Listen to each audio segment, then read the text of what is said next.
আসসালামু আলাইকুম সম্মানিত viewers, welcome back to my channel. যেখান থেকে আমার এই ভিডিওটা দেখছেন অসংখ্য ধন্যবাদ। আশা করি আপনারা সবাই খুব ভালো আছেন। আমি আলহামদুলিল্লাহ খুবই ভালো আছি। আমি আজকে আপনাদের সামনে নিয়ে এসেছি আলু আর ময়দা দিয়ে অসাধারণ একটা রেসিপি।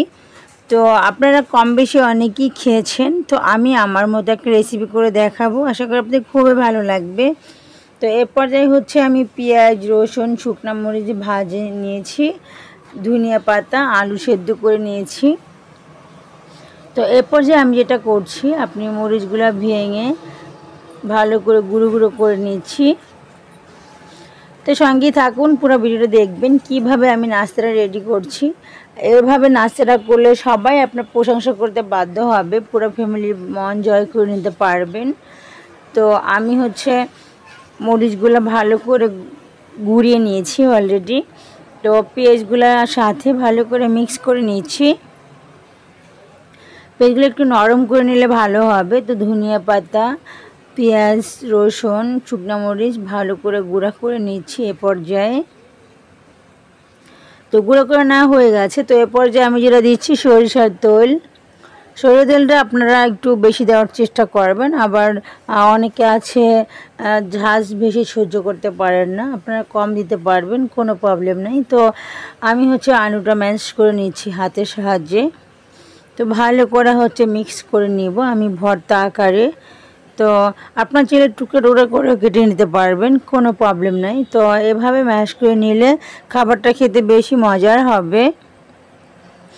সঙ্গে থাকুন। ফাঁকে আরেকটা কথা বলে যায়, যারা আমার চ্যানেলে নতুন এসেছেন, যদি আমার রেসিপিটা দেখতে ভালো লেগে যায় অবশ্যই চ্যানেল সাবস্ক্রাইব করছেন। যারা সাবস্ক্রাইব করছেন অসংখ্য ধন্যবাদ।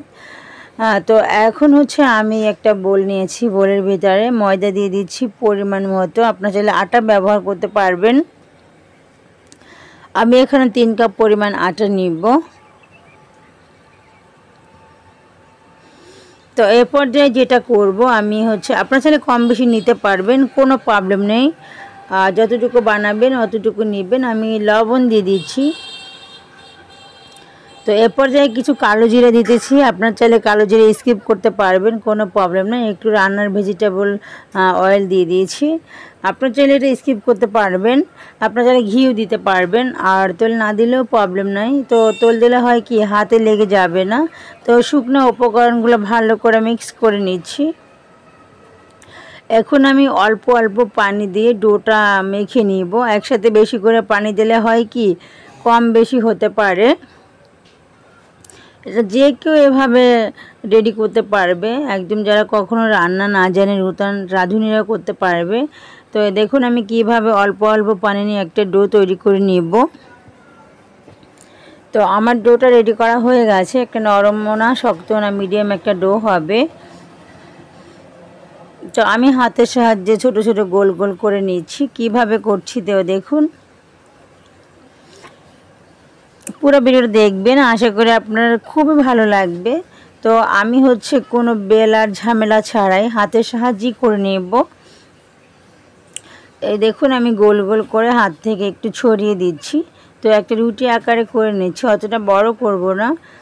তো আমি এই যে আমার আলুর হচ্ছে একটা পুরটা বানিয়ে নিয়েছিলাম, এটা আমি দিয়ে দিচ্ছি। মাঝখানে দিয়ে চাইরো সাইড থেকে এটা আমি কভার করে দিচ্ছি। কিভাবে, আশা করি আপনারা সবাই করতে পারবেন। তো এরপর যে আমি একটু সাধারণ ময়দা দিয়ে উপরে হচ্ছে এটা হাতের সাহায্যে চেপে চেপে বড় করে নিচ্ছি, গোল করে নিচ্ছি। আপনারা আপনাদের ছোট বড় যে কোনো সাইজের করতে পারবেন। তো আমি এটা গোল গোল করে বড় করে নিয়েছি, পাতলা করে। তো এভাবে করলে হয় কি, আপনার বেলার ঝামেলা কোনো ঝামেলাই হবে না। তো আমি এটা একটা বানানো অলরেডি আমার হয়ে গেছে। তো দেখুন কতটা পারফেক্ট হয়েছে। তো আমি আরেকটা করে দেখিয়ে দিচ্ছি। তো একইভাবে একই পথে আমি হচ্ছে এরকম গোল গোল করে ছড়িয়ে নিচ্ছি হাতের সাহায্যে। আপনার চাইলে বেলে নিতে পারবেন, কোনো প্রবলেম নাই। তো এরপর যে হচ্ছে আবার পুরটা দিয়ে আমি হচ্ছে চারো ছাড় থেকে কভার করে দিব টেনে টেনে। তো এভাবে করলে হয় কি, আমার কাছে খুব সহজ মনে হয়, বেলাবেলির ঝামেলা একটু কম হয়, তো খুবই সহজেই বানানো যায়। তো আমি অলরেডি বানিয়ে নিয়েছি। তো পাত্রে আর একটা হচ্ছে এ পর্যায়ে একটা হাঁড়িতে গরম তেল দিয়ে দিতে হবে। তেলটা একটু মিডিয়াম টু লো হিটে গরম করবেন। আমি অলরেডি একটা দিয়ে দিয়েছি। তেলটা একদম বেশি গরম করা যাবে না, মিডিয়াম টু লো হিটে দিবেন। তো আমি এ পর্যায়ে উল্টিয়ে পাল্টিয়ে দিচ্ছি। তো আমি একটা অলরেডি ভেজে নিয়েছি, এখন আরেকটা দিয়ে দিচ্ছি। একে একে সবগুলো আমি এভাবে ভেজে নিব। তো বেশি চুলার হিট যদি বাড়িয়ে দেন তাহলে হচ্ছে ভিতরে কাঁচা থাকবে, মচমচে হবে না, উপর থেকে পুড়ে যাবে, ভিতর থেকে নরম থাকবে। এই জন্য হচ্ছে একটু মিডিয়াম আঁচে রেখে মচমচে করে ভেজে নিতে হবে। তো এরপর যে হচ্ছে আমি সবগুলো ভেজে নিয়েছি। কতটা পারফেক্ট হয়েছে দেখুন। এভাবে হচ্ছে বাসায় যে কোনো সময় সকালে বিকালে নাস্তা করে রেডি করে খেতে পারেন, বা মেহমান আসলেও দিতে পারবেন, আপনাদের সবাই প্রশংসা করবে। তো আমি পরিবেশন করে দিয়েছি, একটু কাঁচা পেস্ট দিয়েছি, একটু সস দিয়েছি। আপনার ছেলে শসা বা রায়তা রেডি করে দিতে পারেন।